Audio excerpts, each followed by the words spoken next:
nyt ois sit testis. Tänään tämmönen niinku läikky 0.5 al.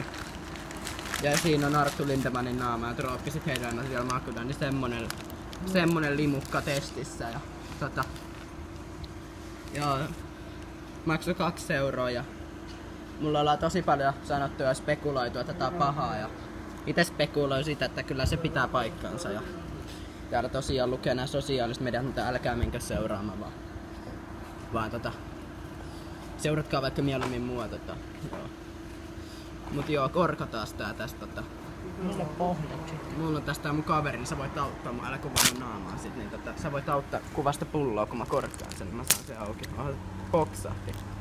Joo, no niin, nyt niin se on korkattu, niin mä voin ottaa tätä kameran takaisin. Ja nyt sit tosiaan maistellaan tätä läiskä.